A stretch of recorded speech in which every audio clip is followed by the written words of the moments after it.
doing the most. Hey, you know what?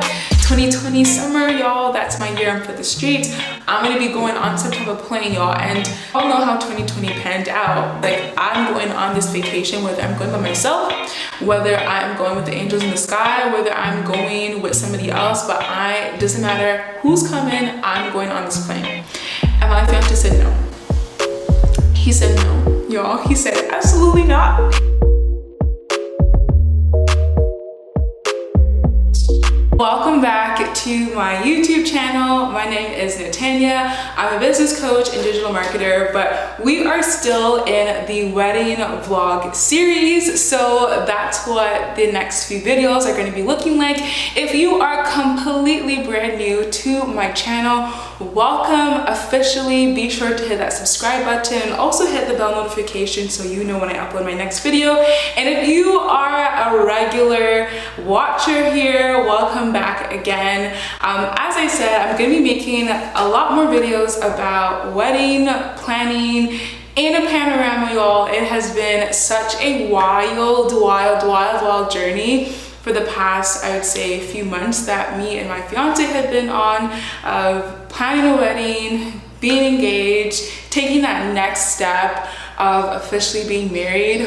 So many things have transpired and so many things I wanted to share with you guys about. So in today's video, I'm going to be sharing with you guys 4 things that I have learned in my engagement process that has really just opened my eyes to life as a whole, as well as preparing for marriage and preparing to be a wife. So if you guys want to know more about that, be sure to keep on watching.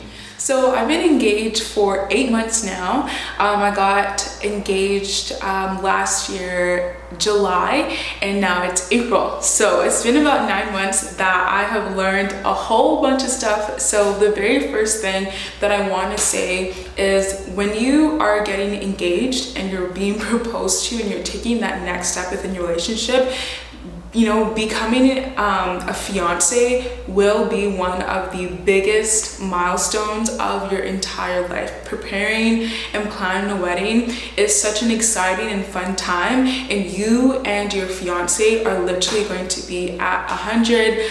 Not all the time, but most of the time, you guys are going to be so excited to take that next step. And not everybody is going to be as excited as you are. So that's something that I had to learn really quickly. Like, you know, I can be super excited, super happy about, you know, something small like colors, the venues, other, you know, wedding planning stuff like that. And you can share that or expect that everybody else is going to be over the top, over the moon, and mirror that same energy that you're putting out.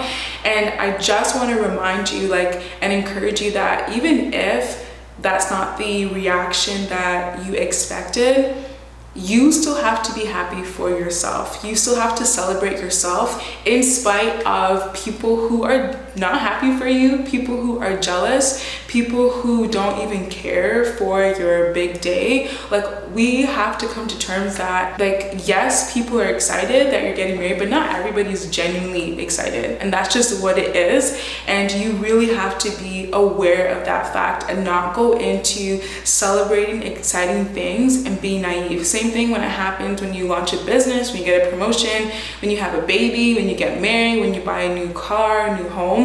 All of those things are exciting to you, and it's totally okay to, like, always be on 100 for those excitements, but that does not mean that everybody else is going to feel that way. And when they do not, that is okay as well.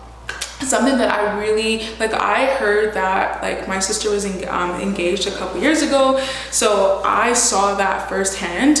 I saw, you know, being excited for my sister, and I also saw that, you know, not everybody's going to be as excited for you. People will have, like, lots to say, and if you're not prepared for that, you really can go into that being a little bit naive and really just not expecting those type of reactions. So all I'm just trying to say is being aware that you can be on 100 and not everybody's going to be on 100, and it doesn't really matter.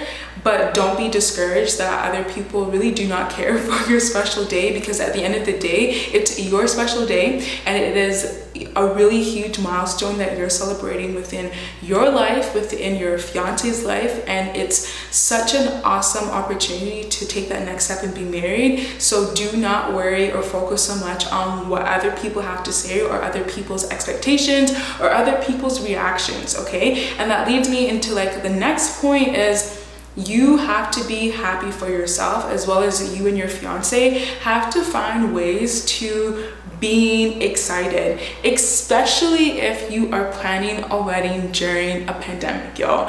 It can be so discouraging at times when restrictions are changing like water. Things are just literally becoming very hard to keep track of. Okay, like what's the new capacity, what is allowed, what's not allowed. And you know, I remember when I was just trying to find a wedding dress, I literally had to find a wedding dress within like a week because the stores were going to be closing basically indefinitely, and it takes at least like 4 months for you to even like order a dress and for it to come. And I had to rush my dress. I bought my dress in November and I rushed it to come and arrive for February. It actually came in March. And basically just all of these different things are just happening all at once, and it can be very, very frustrating, very, very overwhelming. And then you layer on, you're trying to be excited, you're trying to like be positive, you're trying to find the silver linings in every situation, and you're not getting that same feedback from other people. And also especially because we are essentially isolated, so depending on where you live, depending on your country's restrictions, I realized a whole lot that to me it didn't really feel like, and it still doesn't completely feel like I'm actually getting married, if I can be completely candid, because we've been isolated for the past year, over a year now, right?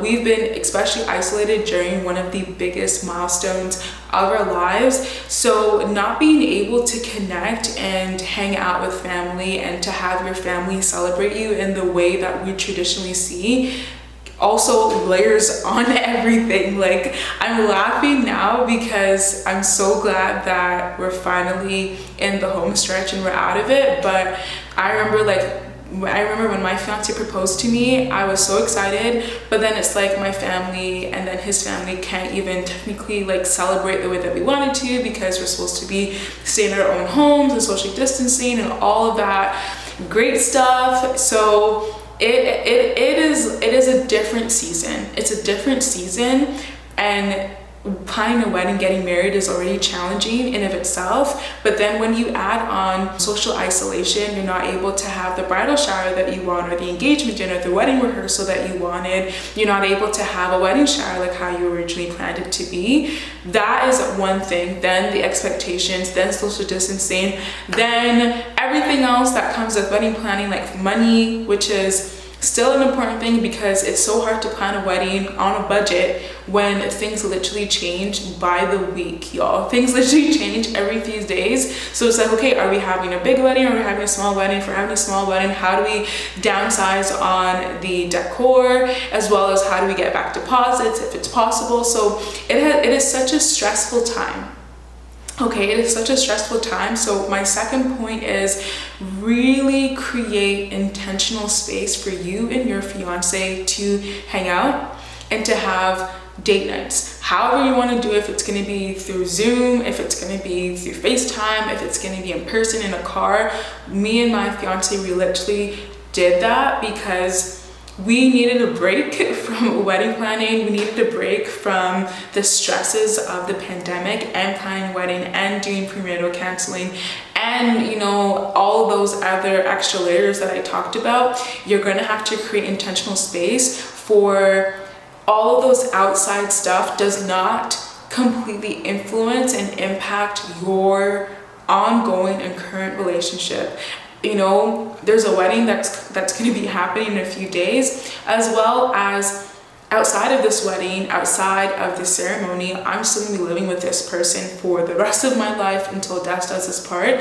So you want to make sure that you're still creating intentional space and time to connect and just hang out with your partner. That has nothing to do with wedding planning, even as tempting as it is. And I'm guilty of that. I'm guilty of talking about wedding planning in the midst of a date night. But as much as you can, take time to just hang out and to not talk about the wedding planning process, because you really are going to need some time to unplug and some time to just really switch gears and to make things not as tension filled and for things to be a little bit more lighthearted, because at the end of the day, you're getting married and you want to be happy, but you also have a lot of other stresses. So all I'm just trying to say is you want to create space for you to have meaningful connections with your fiance during wedding planning processes. Okay, so my third tip, another thing that I have also learned during this process, is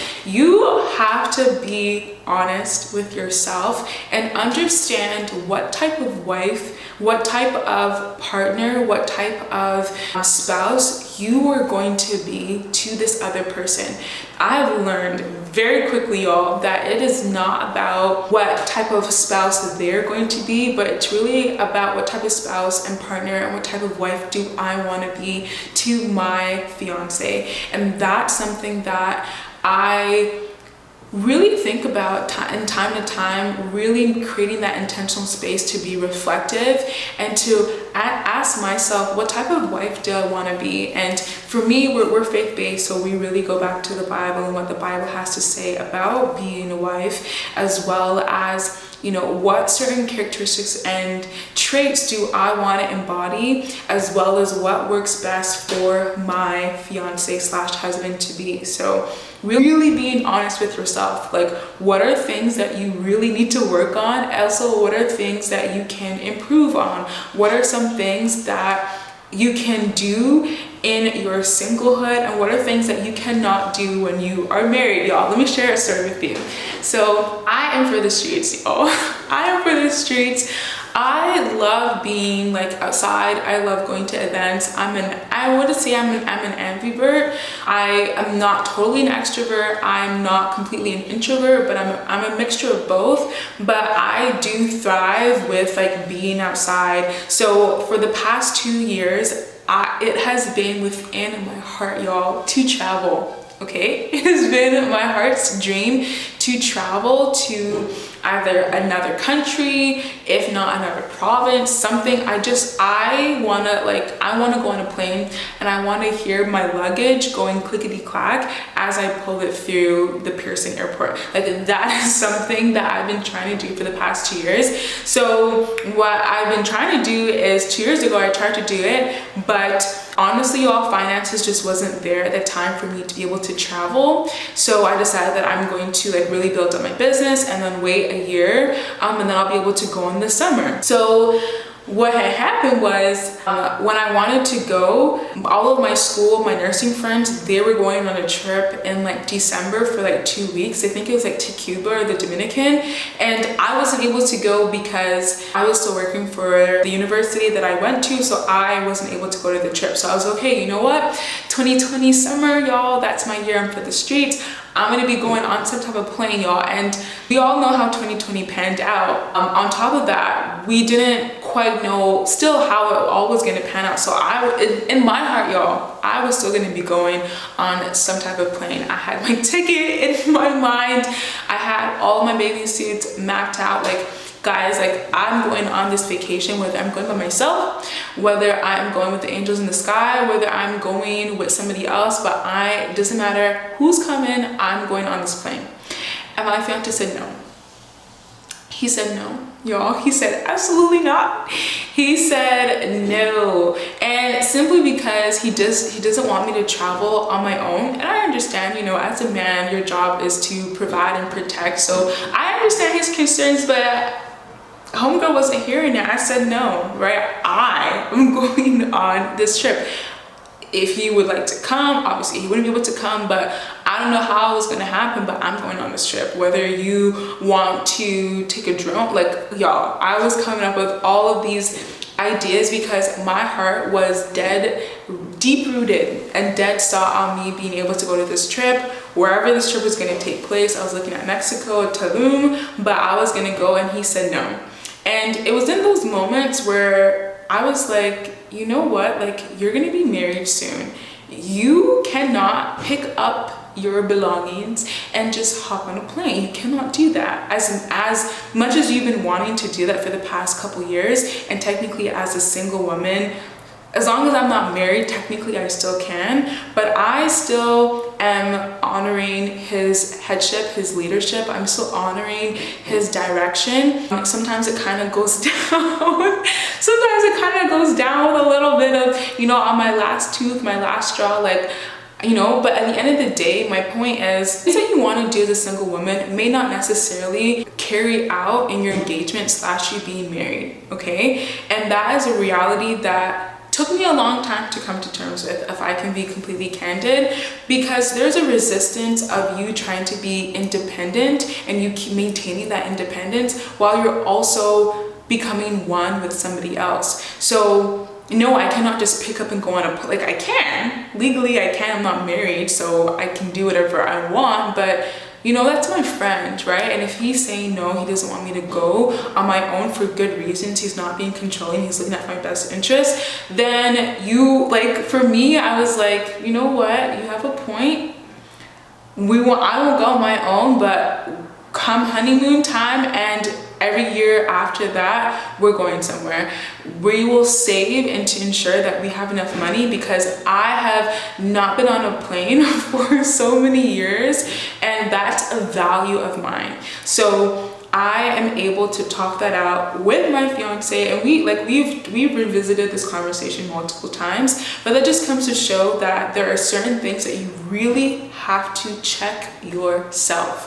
Okay, I would be lying if I came on this YouTube video and I just gave you guys some superficial gems and I was not being completely candid and honest with you about that. You really have to check yourself. Like, what are some ways that you gotta kick to the curb, right? What are some ways are you maintaining your own independence? When you are married, you are not by yourself. You're not independent. You are now going to be joined with somebody else, both physically, spiritually, legally as well. You are now merging two lives and you're going to be one, right? So what are some ways that is preventing that transformation from taking place? Because it truly is a transformative process. And for the past 9 months, I've really dug deep on how am I maintaining my independence and how is that detrimental to a marriage. And of course, you guys know that I'm always balanced as well. So I'm not about to sit up here and preach, you know, submission only for women or women have to do this and that for a man,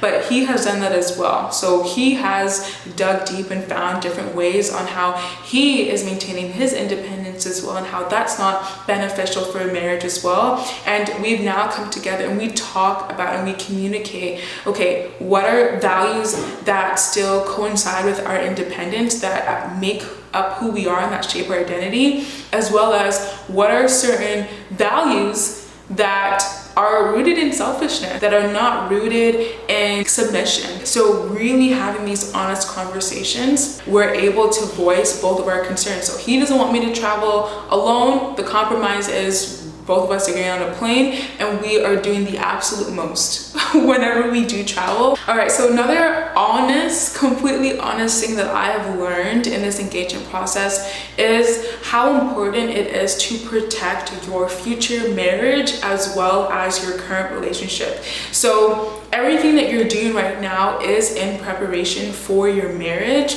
but your marriage is going to still be a very similar reflection to what it currently is right now, added a few other extra stuff and benefits, y'all. Okay, so I talked about all of the other stresses that comes with planning a marriage and planning a wedding, and that really can make or break or really put certain strong weights on your marriage as you walk into your marriage. So it's really important that you understand what are certain things that can trigger or set the other person off. What are certain topics or situations that can really add to being a weight within our relationship that will likely carry into us being married. So really having those honest dialogues. Is it money? Is it finances? Is it budgeting? So I like to spend a certain amount of money, y'all, on, you know, just typical girl things like hair, clothes, and makeup and stuff like that. And my husband to be, I was about to say husband, my fiance is more on the saving side. So we have these conversations about budget, planning the decor for the wedding, the ceremony, the reception, the home, the apartment, the furniture that belongs in the apartment, y'all. That's a whole nother topic for a whole nother day. So is it, you know, topics like that, or is it boundaries, or is it gender roles, or is it family and friends and boundaries in those type of dynamics and relationships? Is it going back to school, or is it career changes? So is it health, right? So there's so many different things that can really be a weight. A premarital counselor reminded me of this scripture verse, and it said that the little foxes spoil the vine.